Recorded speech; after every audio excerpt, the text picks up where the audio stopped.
When I left to America, I was thinking, okay, Malaysia will be in this space of time going to be this much better, and I will be ready to be coming back and Come whatever. back.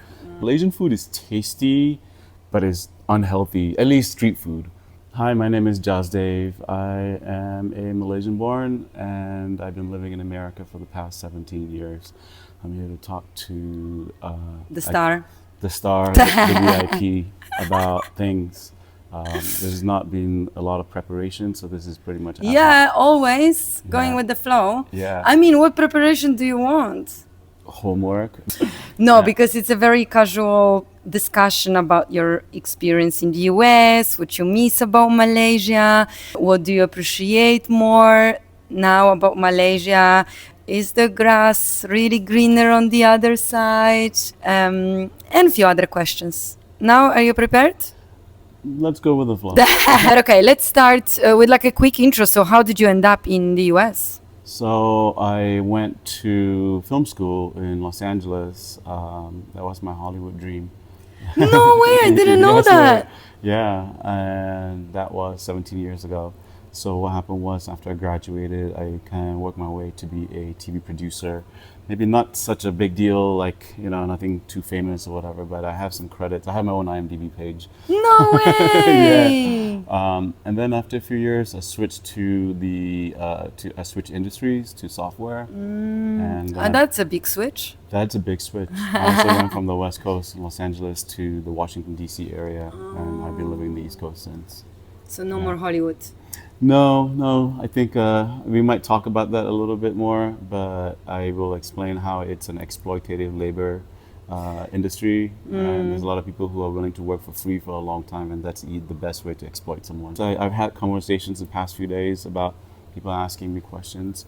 If you wanna about America, I think America is great in many things, but there's a lot of buts. When you switched or decided to switch the industries, did you have a thought of balik kampung, or you already at this point were Americanized? So it's impressive, what's Balai Kampong. We need to interview you in Malay. Boleh. I think I can answer this in a few ways. The first thing is that when I left, Malaysia, and probably still is, had a lot of hopes and dreams. Like Malaysia is a young country, right? Yeah. And the people here are very like ready to take on the world. Still is, I'm sure. And when I left to America, I was thinking, okay, Malaysia will be in this space of time going to be this much better, and I will be ready to be coming back and Come whatever. back. Yeah, and it's just not. Well, just you should be the opportunities. part of making this country Yeah. great, and not like going immigration and then waiting until it's perfect and coming back. That's a very sneaky way to do it. I mean, not gonna lie, that was what I was doing. I did try to see if I can come back, but it was not just an economic decision, but it was also a political decision. That time, Malaysia has been in somewhat of a political turmoil the past 17 years that I've been here. But I think if I really become an adult about it, Malaysia has always had some kind of push and pull factors in its politics. Right. Right. But now coming here as a professional, earning in a different currency, the truth of the matter is those are the kind of things that doesn't affect me day to day. Right. Right. So I don't have to care about it. But when I was, younger, that was something I had Creating that career situation for Right. yourself. Do you feel more American or I am- Malaysian or hybrid or I think I would self-describe myself as more American. The ideals of freedom of expression, freedom of religion, freedom to offend, freedom to, if you want to be stupid, you can't. Over there, freedom is seen in such a way that is romanticized. But the truth is, it's not so much more different than other parts of the maybe Western world or developed world. But the idea and the romanticism, the inspirational way how Americans are, I feel like it's maybe something that I shared a little more. I'm more American, to answer you. I feel like I'm more Americanized. I'm neither here nor there. And this is what the Right. story of a lot of immigrants are. And So your family in Malaysia, how often do you balik kampung? usually, because it's such a long flight, you know, easily 20 something hours, Yeah. 26 hours, 30 hours, whatever. And Come big back, time difference, the jet time lag. difference, and it's so expensive. Yeah. So somebody getting married, somebody this and that, big family event. So the celebration festivities dictate your yeah, flight yeah, schedule. it's an excuse, I would say. So, okay, so this is a bit like bigger question. You know the saying, the grass is greener, always greener on the other side, right? Is that when you were leaving, like back to the moment when you left Malaysia, was that like a moment when everything was so perfect for you? You were so happy that you're abroad? Or were you like homesick? That's a very interesting question. The short answer, yes, the grass was a lot greener. Greener. I mean, that's a big difference between Malaysia and where I was in America. America's a big place. Yeah. There are places that can look like just Sure. really Has everything in it. yeah. And then I was in Los Angeles, and that for what I was going for, and how it was just landing there, it was a lot greener, at least at that time. What was the biggest difference that you were so in love with or amazed by?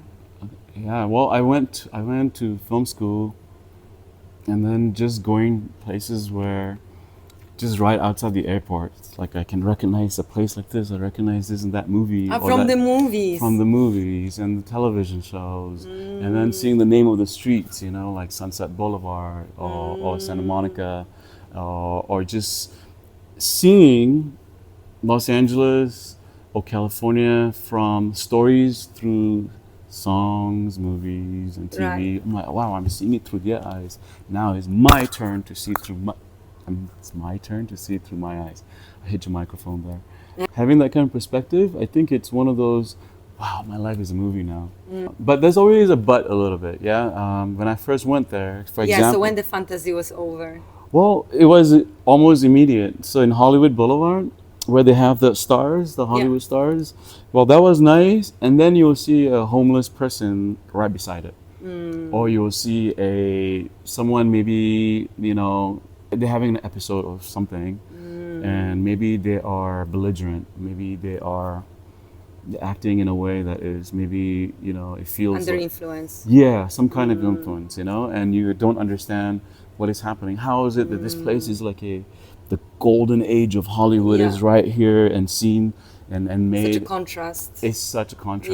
Yeah, I call it a I've seen paradox. that in LA as well. I was pretty shocked. I mean, I never lived there, but when I visited, yeah, like, I mean, when you said that was the case when you moved there 10 plus years ago, I still seen it like a few years ago. So I guess the problem still exists. It's got worse. It got worse. That's the thing, it got worse, and I know why it is, because for just like simply California itself is a very, very expensive place to live, Right. but it has this draw, right? It's like this paradox. America is like a land of paradox, I would say, not just like a extremist paradox. It's the best, the most glitz, the most glamorous, and at the same time you just see the other side. I talked about freedom a little earlier. Yeah. There is this. Everyone has a But chance. there is one thing that maybe we also perceive that, because I think Americans are very good with branding themselves. Dissonance of like what we believe it is and what it really is. I don't know. I've never lived in the US, so hard for me to say. It's just like a theory. But okay, so you went there, you were fascinated. Pretty quickly you realized it's a little bit of the contrasting place, not exactly the dreamland, not exactly the perfection. But I did want to say something that I was so annoyed at. For a really rich place, for a very wealthy place, they don't have good public transportation. Yeah, that is true. And the traffic is crazy there. Traffic is crazy. And you probably heard about this. It's hard to survive without a car in America. Yeah. And I didn't have a car at that time. So I was just like, you know, brutally. Yeah, how do you sort of commute? like, yeah, compared to here in KL, it's not even like the best or anything, but it's actually pretty good. Yeah, you can definitely commute around. Yeah. What was the first thing that you missed the most when you realized, okay, so the grass is greener on the other side? I think this might be that Malaysia part of me speaking, And I have to say this, I'm biased because it's going to be a naturally biased answer because Yeah. was my home. Of course. It still is my Still home. is, yeah. I think there's a way how Malaysians connect to each other that is so simple and genuine that perhaps in LA is not a place that can be replicated. Now, I have to really say that's a biased answer because I think human beings can connect anywhere in the right circumstances, in the right situation. Yeah, but I absolutely know what you mean. I think, yeah, Malaysians are just very genuine and very honest and very humble and very real. While, yeah, my impression of the US and especially that Hollywood part, yeah, was very calculative, very planned. So smile everywhere, but you don't feel the genuity in that smile. You know what I mean? So I don't think, probably I'm biased too because I'm definitely a fan of Malaysia. But I think that there is something, and usually even when people visit me here, they always notice that people here are incredible, and the energy and the kindness of people, it's what stands out. Interesting that your perspective, because your perspective, learning how you describe here makes me understand my culture more. Do you understand? Oh, that's because nice. you're giving a third-party perspective from something that I just took for granted. Well, I don't know. I think I'm more Malaysian now than you. Oh wow! Okay, that is hilarious. Okay. Food-wise, for sure. Oh wow! Okay. I probably know food better than you, Malaysian food. Can you get Malaysian food in the US? Malaysian food, like from the Asian stores, you can get noodles and so on. Do you know what's Milo? Like okay. I love how you just rolled your eyes. Okay, first is Milo and so on. Yeah, you can get that, but it's not 100% Malaysian. They're made in the Philippines or Thailand. Oh, I see. But can you get nasi lemak? No, you can't get nasi lemak. But so this is a business opportunity, everyone. There's at that time there's Malaysian student groups where they come together and make like potluck and so on. So some of them bring the ingredients from home and make sambal, so sweet. right? Or it'd be like the chicken rendang doesn't taste exactly like home, but it's close. Yeah, it gives it the glimpse. Right. But is there a big community of Malaysians? No, I don't know. No, here's the thing about Malaysians compared to other immigrant groups in America. Okay, so a perspective of someone who lives in America, you can tell someone who is Filipino, somewhat. Yeah. You can tell someone who's Thai, somewhat. Meaning they speak Thai language, they may eat Thai food or talk about it and have the mannerisms of such. But Malaysians is hard diverse. Because there's like easily first three main races. There are other races in Malaysia. But if someone sees me and they're going to say, are you Malaysian but you're Indian? I'm like, yes, I am. That's but so interesting. The correct terminology, I am of Indian descent. My ethnicity is Indian, but I am born in Malaysia and now I'm in America, you know? Yeah, and then there's the Chinese and then there's the Malays. And the Chinese are going to be, are you East Asian? They're going to say, right? So we don't identify like that. And most of us speak English, and we speak English primarily. So it's hard to pinpoint who's Malaysian. That is very good point. And even sometimes I'm surprised to think, you're Malaysian, me too. You know, like I didn't even know. But do people know Malaysia in the US? Like when you say that, hey, I'm Malaysian, do you usually notice that they're like, where's that? Or it's like, oh, wow, Malaysia or KL. Oh, yeah. Twin Towers. So people start knowing Malaysia or they hear Malaysia after. And I hate saying this because it's sad. It's this aircraft, that one was shot down and the other one is missing. Right, the Malaysia Airlines flight MH370. And after that, you notice that people know about Malaysia, but the funny thing is they will say it must be somewhere near Asia, right? I don't blame them. I'm sure a lot of people heard about the stereotype. The geography. Yeah. but I want to explain this, and as someone who's lived there, I think I can say this. America is a big country. It really is a big country. It's bigger than Europe from one end to the other end, right? Because it's so big, and there's a lot of things to do. They drive a lot, or they can take a flight. Right. So there's not so much of a need to go like somewhere else, or to even know what's happening outside. But I want to get back to the grass is greener. What do you miss the most about Malaysia? So I think you made a very good point about people, right? Like how people connect. That's a beautiful way, and I'm sure it came very quickly to you to realize that. What are the other factors that you appreciate about Malaysia now when you live abroad? Start with this thing that I really enjoy is thunderstorms. You know thunderstorms? Yeah. So just seeing the cloud getting gray in the distance, and then seeing lightning in the afternoon at almost every evening in KL at Yeah. least, right? And then hearing You miss it. getting the wind, and then the drizzle, and then the heavy rain. That's very poetic and Yeah, romantic, but okay, but get it. it's hypnotic. Yeah, and very cozy. It's one of those things where it ties into the feeling of nostalgia, where Right. it's Home vibes. here it's chill vibes. If it slows down, things slows down. People are gonna be like, hey, yeah, rain, and it's just okay. It rain, can't do it. You know, see you tomorrow, or we'll wait for this. It's all right. In the US, it's not like that. There is a certain, again, this is my bias, Yeah. but there is this, you push through no matter what. This is like sort of this American, we are going to do and accomplish this goal no matter what. Nothing's gonna stop us. Through the challenges. If it rains, we're not gonna slow down. We're gonna go through it, you know? We're gonna deal with it. We're gonna wear they don't carry umbrellas there. We're gonna wear a shell, a rain shell. Or we're going to do it anyways. We are going to win. Yeah, America. Okay. Over here, when it But slows that's down, it what slows you down. miss here. I That miss is that more kind relaxed. of. It has that. For example, we live in KL. It's a cosmopolitan city, Yeah. and it's busy as well. But it still has the, you know what, we can chill. We can't really do this. It's Not okay. very tense, yeah. Yeah, and I feel like this is something like in the city, the big metropolitan areas in America, it's really, okay, we gotta do this, we gotta do this, we gotta do this, right? We're gonna win this, and we're gonna get a promotion, we're gonna get funding, we're gonna get $1 billion, and we're gonna go to the moon.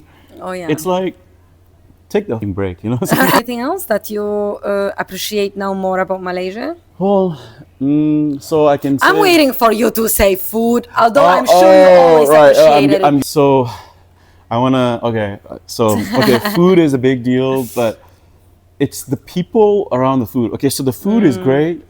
There's so much variety here. Oh my Yeah. God. Okay, now you talk about food. Oh my God. I need a therapist now. Okay, so here in KL, all right, I was meeting some friends and we went to food court. And the food courts here have now become bigger. It takes 5 minutes to just go walk around a food Right. court. And there's like not 10 choices, it's 35 choices. And even now, I'm confused what I want to eat. Yeah. You know, and I'm like, I can have not just Malaysian variety, Chinese, Yeah. Indian, Malay, and East Malaysia. I don't know. There's so many subtypes. From Yeah. every negeri. Nagari, yes. And then there's other cuisines. I'm seeing Korean by Koreans, Thai by Thais, Yeah, Vietnamese yes. by Vietnamese. Arab. Yeah. There's a lot of Arab food, Yes. and there's a lot of. a lot of like I'm seeing. What was that? Like Italian food Yeah. is everywhere. Yeah, with Italian chefs, right? So this And is like yes, very and good authentic, chefs. good, affordable. That is very, very true. Yeah. I think the beauty about Malaysian food is that variety. I used to think like, oh, the taste is good, but I think that's subjective, right? No. No. I think your environment can dictate what your Malaysian bias food is good, dot.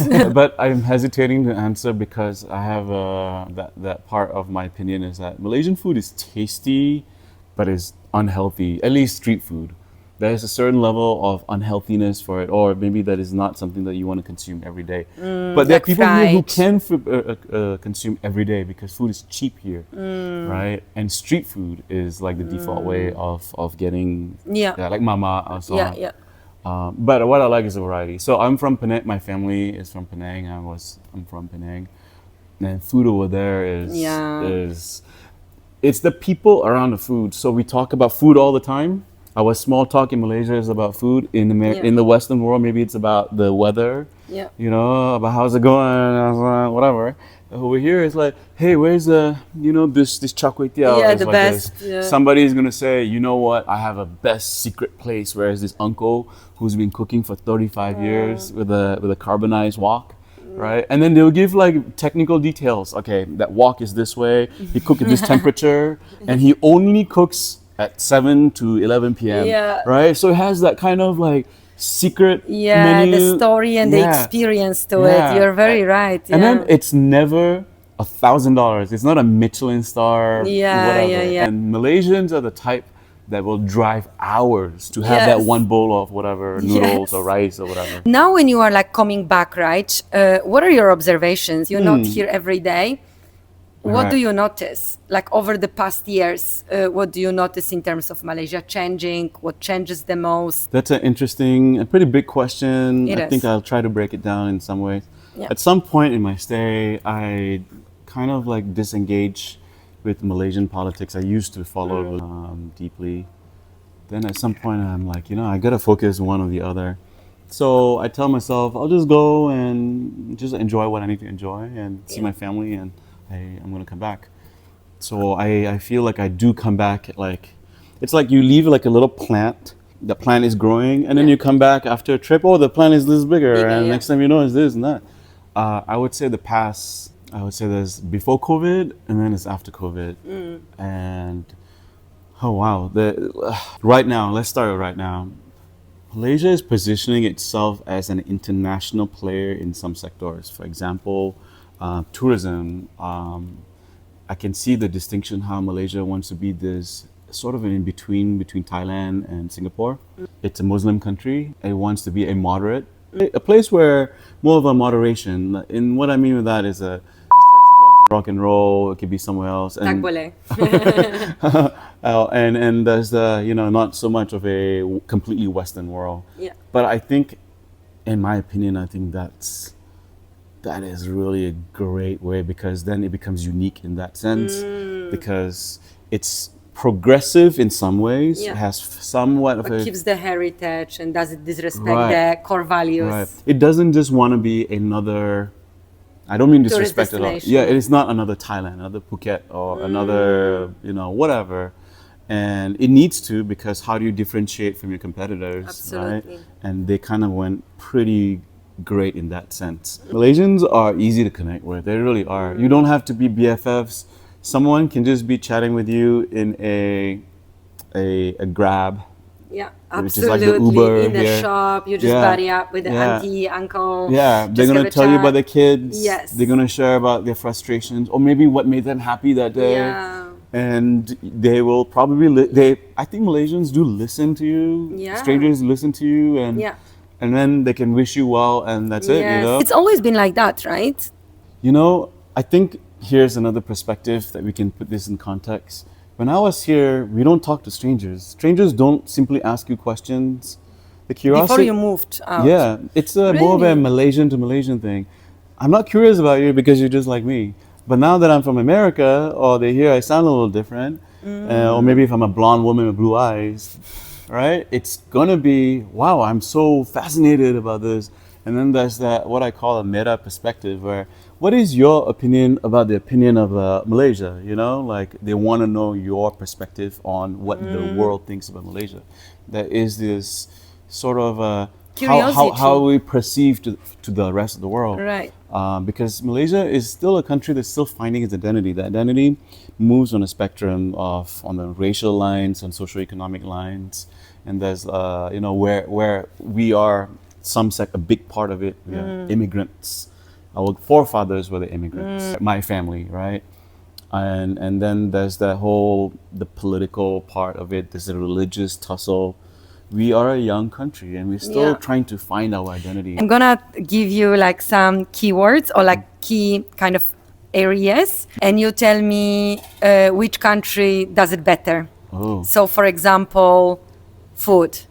What country does it better? Malaysia. Yeah. Duh. Really, yeah. Infrastructure. Malaysia. Okay. Affordability. I mean, obviously Malaysia. Malaysia, yeah. Malaysia, I'd say 50-50. Malaysia. What was that? Because right now in America, even places that were just generally cheaper is you do not have the salary levels to Survive. to get living costs and whatever. But that is a lot of it's based on like having a job means you get healthcare. In some jobs, if you don't have healthcare, you are so behind. Okay, so the next healthcare. Healthcare, man, healthcare here is actually really good, That is relatively, and even for foreigners, where they have to pay 60 ringgit for a government service, which is about 15 US dollars, Yeah. and you get the same day, Yeah. and that's, I don't know, it's really good. Nightlife. I'd say Malaysia, yeah, because, yeah, I think it's because, yeah, I say Malaysia for me, Okay. yeah. Dating. You know, honestly, I can't really answer. I haven't done the dating thing here. Okay, uncle. Things to do on the weekend. Oh, the US. Yeah, I think there's a lot more free outdoor opportunities. Oh, because of the weather, right? Yeah, you can say because of the weather, all times of the day, and then it's seasonal. Yeah. You know, in good, like in spring or fall, it's True. great to just go out any And time people of the day. hang out outside. Yeah, And that people is love true. the outside, yeah. That is true. So the weather. The US, that's it, yeah. But US is a big place, so Yeah, it's true, all it's true, a little bit true. hard to say. But generally, yeah, temperate weather. Public transportation. Oh, absolutely. Okay, hang on. This one really has to be like, okay, KL is pretty good for public transportation, but outside of KL, most people here have motorcycles and cars, if not more than one car. True. I'd say America because vehicles are cheaper there. So, you know, you can get a car for less than $1,000. If you really are, like, you have to get a car for cheap, you can. Over here, it's just hard. And, you know, if you can get a motorcycle, that's great. But a lot of people, like, yeah, it's one of those things where, yeah, the US. Gotcha. Traffic. Where is better? Oh, yeah, that's a good question. I think I said the U.S., but it really depends. If you live in LA, LA is known for like a 20-mile jam that you Yeah. do bumper to bumper, and it takes you 2 hours to get to Yeah. that. Been there, whatever. done that. Here is crazy jams, but there's multiple routes, and there's so many Yeah. toll roads that you True. can use. True. Right. The alternative. It's a very privileged way of going about if you can afford it here. But I think definitely Very, very true. yeah. Would you want to go back to Malaysia? Yes, I would like to come here more often. I think, look, I have the capability of doing this. I'm privileged to be able to make this kind of decision. I think a lot of people in the northern hemisphere or places that they are in the I don't know, first world G7, G8 or whatever, in the Western countries, come and winter closer to the equator. And then they go back once it's nicer weather. People become more nicer true. or chiller. America right now is not in a good place. It's a place that has a lot of uncertainty, Yeah. inflation. There is A lot of division internally as well, there's right? a lot of things that if you read the news can be depressing. And if you are so unlucky to be a recipient of those depressing news, maybe you lost a job or you know you got laid off, It affects you. it's really, really hard. And there's a lot of feeling of like people are just really angry over there. But wait, so does it mean you would want to go back to Malaysia at some point? Or you Not open a to it? permanent. I don't think it's. I'd never say never. Yeah. I think the place is in Malaysia right now is like a land of opportunity. It really Yeah. feels like it's going up like that. And if you can find a way to ride the wave, this is really a place to do So that. that's interesting. So you notice the growth. When you come back to Malaysia, you notice Malaysia is developing fast in the past I years. notice people talk about, hey, Malaysia is pretty good to do this, to do that. I'm coming back for my family primarily, but as a place to live, having that kind of connection with people, having a way to maybe say, you know, learn things, maybe have an income and so on, or projects or whatever in that sense. It just seems that, wow, there's a lot of people coming here with different innovative ideas. I really truly think that the developing world, like the world that is close to developing, I don't know that's the term for it yet, is going to be kind of overtaking the West in some parts. Yeah. Because there is a level of innovation and hunger here. But what's the biggest change that you notice in Malaysia in the recent years? I think it's the infrastructure. They fixed the infrastructure here railways, highways been always been pretty good. Yeah. How relatively affordable it is for internet connectivity as a transportation hub. Yeah.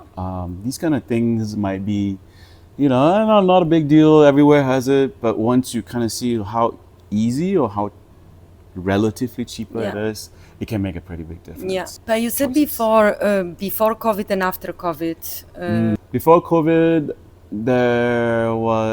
it was growing or it was going along, but there's a lot of political issues that makes Malaysia like I'm not so sure if this is where I want to sort of get involved in the picture. And post-COVID, you feel things picked up? Post-COVID, like the rest of the world, things that were incumbent or things that they were using did not work. They just changed. Like here, like I've noticed the electronic payment systems. Like it's kind of impressive that you can have a payment system that can be used in other countries, but it's not a Visa or MasterCard. Sort of like, okay, that's really interesting. How is that benefiting me as an end user? Not very much, but the kind of ready to implement new systems, ready to try new things that work better, which is I can summarize this. Malaysia feels like it's still growing and growing and growing. And other places like in America, to see new construction of a building, it's a big deal because there's no space. Right. Where I live in the East Coast, it's 400 years old. And to have a new building, they have to knock out an old building and they can only build this tall. Here, you go anywhere on the highways, 40 stories, 50 stories, 30 stories, and it's just residents, condos, apartments. It is ridiculous, and there's still a lot of land and space. Yeah. I think to see that kind of growth, it's so much potential.